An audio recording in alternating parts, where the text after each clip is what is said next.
What's going on, everybody? Not here, and apologize for last night. It was my wedding anniversary, so um, I had dinner and plans, and didn't have a chance to make a video. So we'll make up for it today, and we'll do two-ish tomorrow. I have a couple plans. So anyway, time for this week in distribution for Pokemon, Magic the Gathering, and some other games.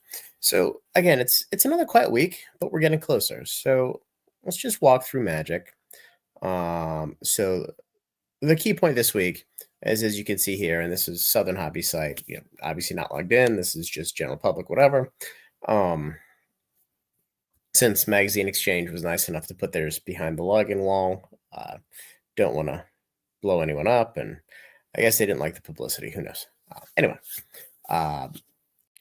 on Wednesday, is that Wednesday? Yep, on Wednesday, the order window for Magic for Final Fantasy closes. I'm probably going to update my orders tomorrow. Now that I have a little bit of a clearer picture of what's going on, the demand for this is going to be through the roof, and there is going to be product to be had.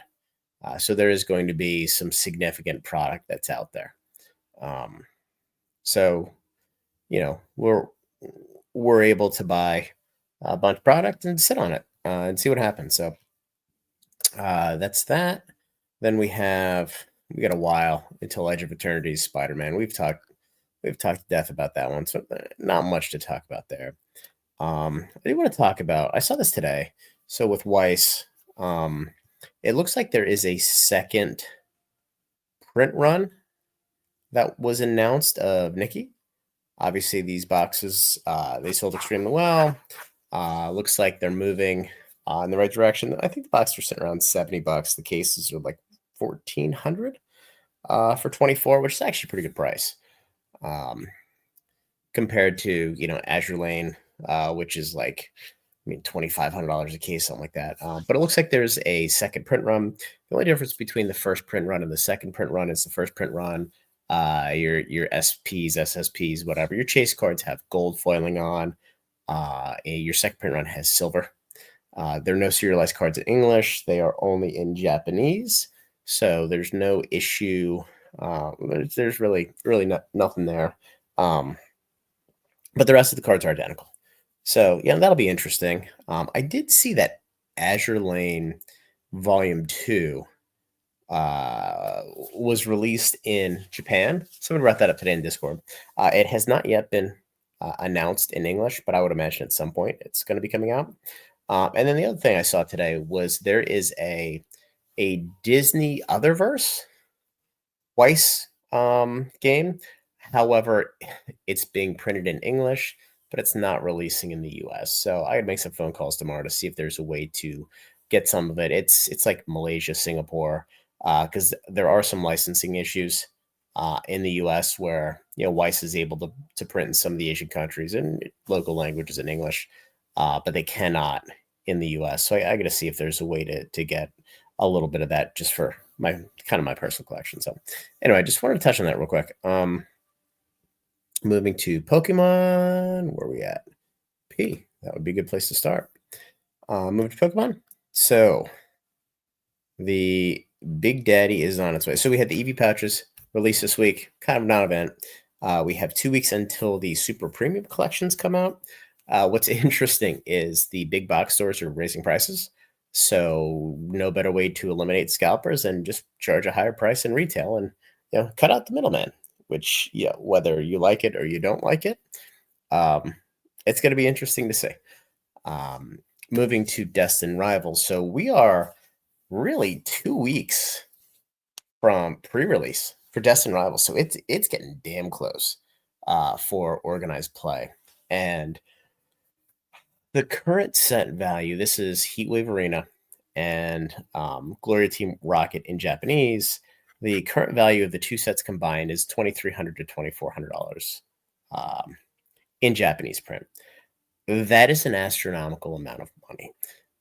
If this is anywhere close to that in English, and generally speaking, the English cards trade for about 2 times what the Japanese cards are. The boxes, the intrinsic value in the boxes is going to be $300+, which is really going to distort the market.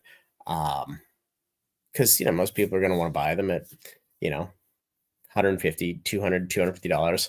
I know they're pre-selling for somewhere around 300, but given the value in the set, my personal opinion, that's probably a little bit on the low end, and I'm sure I'm going to get a little bit of hate for that. But at the end of the day, you can say MSRP is X, or what I want to pay is Y, but the value of the boxes is directly related to the value of the cards in the set. And as long as these guys keep making valuable sets, meaning the Pokemon Company, the boxes are going to be worth a shit pile of money.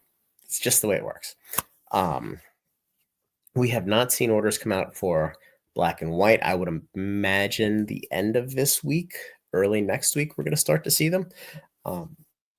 Just because it looks like, I believe it's a mid-July, maybe late July release. So, we're not quite there yet, but we're getting close. And that's going to be super interesting to see if the allocations for that start to go up. Because, the hype should slow down a little bit here. Fingers crossed. And allocations should start to get better. But other than that, that's pretty much everything that's going on with Pokemon. So one last thing. So we had the Kanto Friends mini tins. They came out probably a month ago when we got the Paradox Rift Build and Battle Stadiums and the Obsidian Flames and Temporal Build and Battle boxes and the 3-pack blisters of, I think it was Temporal, Obsidian, and SV base.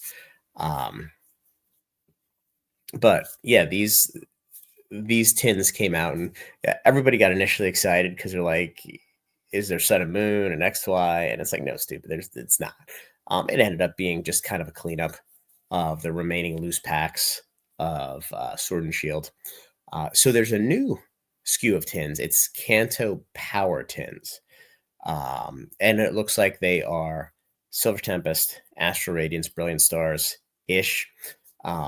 So the intrinsic value in the tins is not great.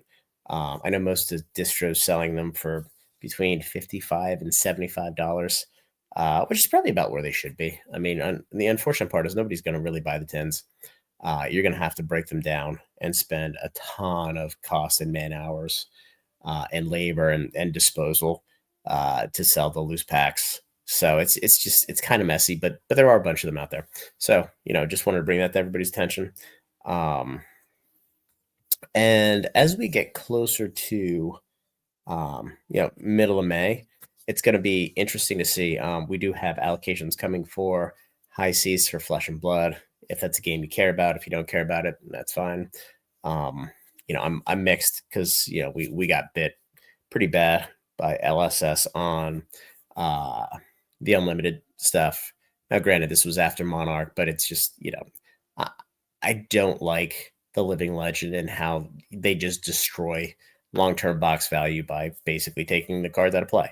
It's the most insane, poorly designed game mechanic, in my opinion. But then we have the new games coming out. We have Godzilla game coming out. We have Gundam coming out. A new One Piece set, I believe, is coming out in June. But other than that, this is kind of the 2-week calm before the storm. So anyway, that's everything that's going on. If you have any questions about any other games, feel free to hit me up in the comments. If I don't know the answer off the top of my head, I'll look it up and I will respond if it's a question I can answer. So, all right, guys, have a great Sunday and we'll talk soon.